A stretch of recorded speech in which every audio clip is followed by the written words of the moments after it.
Hi everyone, it's Peter Parker, CEO of Blue Earth Foundation, and I hope this finds you moving very well in life. I asked the question, are you moving regularly, intentionally and mindfully? Are you getting the most benefits out of your levels of physical activity? Because it really is a key factor in a healthy, happy life. Today I just want to touch on your home. I'm at home. How well do you move in your home?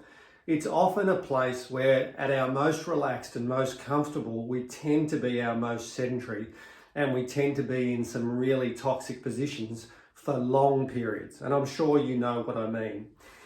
I want to give you some tips. I want to just give you a little bit of advice on what it is to try to have an active space at home. And I'm not saying it's easy, particularly around family.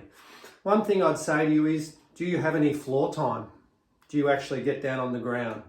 Do you actually hop off the couch or hop off the chair and spend time on the floor? Because research suggests that our children are spending up to 85% of their day sitting, which is so toxic. It's not a human position, yet we're spending all our time, and the ramifications are massive of that position. So floor time, hop off the couch, can still watch the TV, can still be reading a book, can still be on a screen, but they can hop on the floor. Because what will happen is it'll make them fidget. It'll make them go sitting cross-legged. It'll make them sit on one side. It'll make them lay down on their tummy, lay on their side. And that mimics what our body needs in an evolutionary sense. So floor time is beautiful, and a lot of the Asian countries do it very well. The other side of things is active play. If you use our website as a resource, you'll find that there's a lot of active play sheets there, particularly for our young children. A lot of movement snacks or brain breaks that are really healthy, fun things that you can do together. So get onto the website at blueearth.org. One thing I reflect on in the early years is when I had one of my children was we were at the dinner table and she was doing parts of her homework and she just wouldn't sit down. She'd stand up and fidget and move, but she was still doing her homework. And that is a wonderful thing, because when we make them sit and pin them into a chair, they actually can't concentrate because they're needing to fidget and move. And at that time, our dinner table was the perfect height to be a standing desk, which is just coming up and abutting the elbows. So foster that.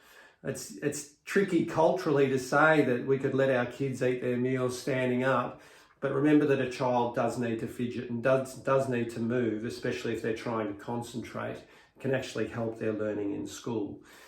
Ergonomics are a big one. Coming through COVID, obviously many of us are at home, and certainly that is a change in routine, and most of us don't have as good as setups in our office place at home as we would in our work. So we see people starting to suffer in a musculoskeletal sense. So tips would be a standing desk. Obviously, that would be a great idea when we say really shouldn't be sitting any more than 20 to 30 minutes. Standing desk is fantastic. Regular breaks, however you want to do that. Set a timer. Use a million apps that are out there at the moment to encourage that.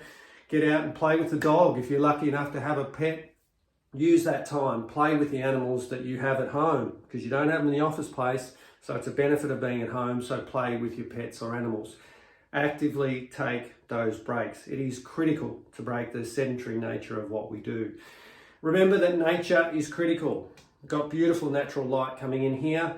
Be in bare feet. You don't have to wear shoes around the house. Your feet are designed to be in contact with the floor. The bones, the joints, the muscles, everything want to touch the earth.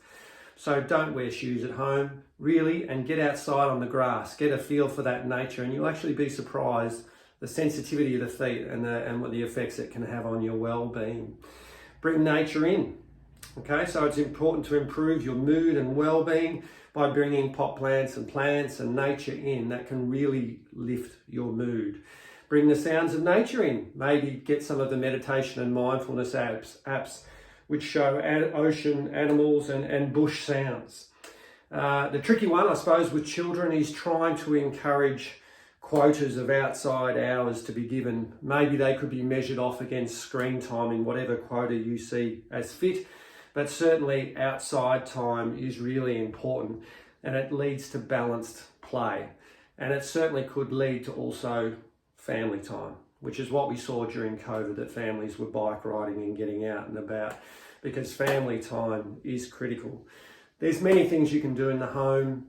Just keep moving well at home. Don't be caught in static, sedentary positions for a long period of time, because that is when it's most toxic. And especially in a growing young body, it can set up strain patterns later into life and chronic disease burden, which is what Blue Earth is trying to prevent. So move regularly, intentionally, and mindfully, and move well, and support Blue Earth. Get us in your schools. Thanks for listening, everyone. Bye-bye.